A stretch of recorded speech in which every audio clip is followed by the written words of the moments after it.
বলে বলে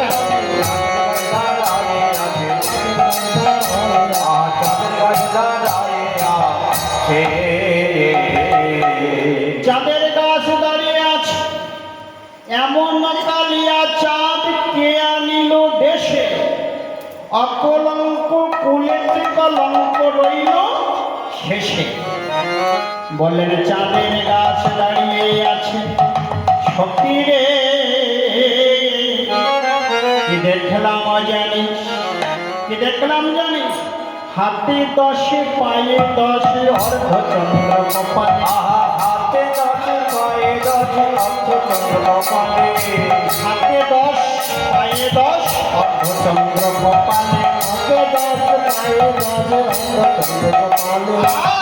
এমন প্রভু দেখি নাই গো চাঁদের গাছ চলে, এমন প্রভু দেখি নাই গো চাঁদের গাছ চলে,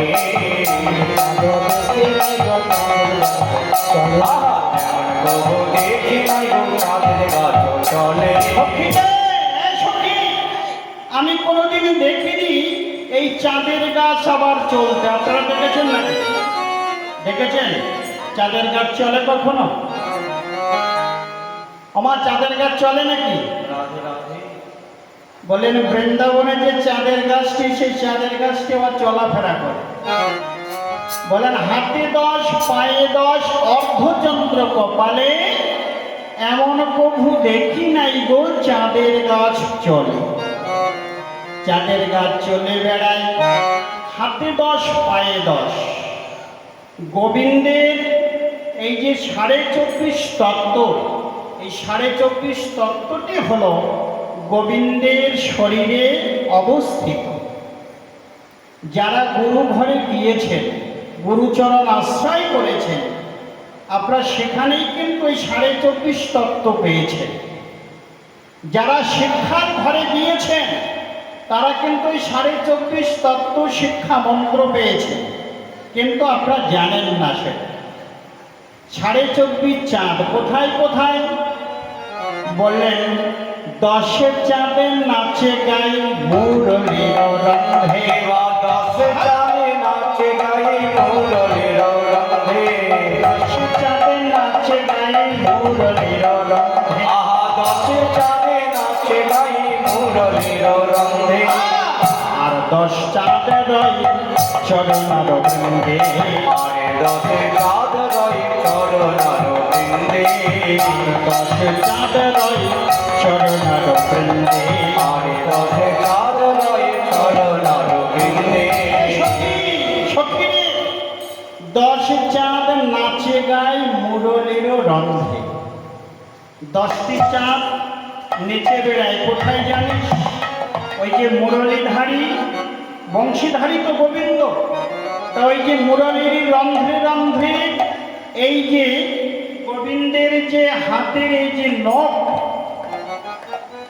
10টি আঙুলে 10টি নখ আছে।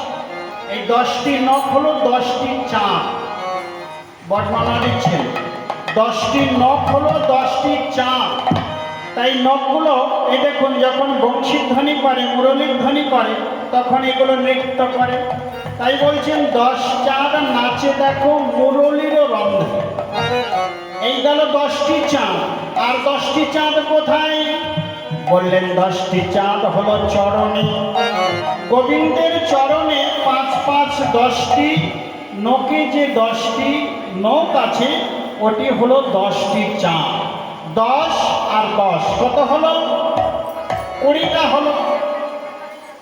এখনো 4.5 তত্ত্বের প্রয়োজন। আর 4.5 তত্ত্ব কোথায়? বললেন গোবিন্দের এই যে মুখমণ্ডল, এই মুখমণ্ডলটি একটি চাঁদ। কটা হলো? 21টা। গুনবেন। আর বললেন মুখমণ্ডল হলো একটি চাঁদ, আর 2টি চাঁদ হলো এই যে গণ্ডস্থল, গণ্ডু, 2 গণ্ডু হলো, আর 2টো চাঁদ। কটা হলো? 23টি। আরেকটি চাঁদ হলো গোবিন্দের ললাট। কটা হলো? 24। এখনো অর্ধেকের প্রয়োজন। এই অর্ধেকটি কোথায়? বলেন গোবিন্দের ললাটস্থ যে তিলক,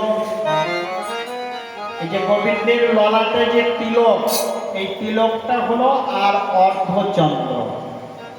এই হলো 24.5 চন্দ্র আমার গোবিন্দের দেহেতেই আছে। এই 24.5 তত্ত্ব দিয়ে জগৎকে কামময় করে, কামময় করে জগৎ জীবকে আকৃষ্ট করে।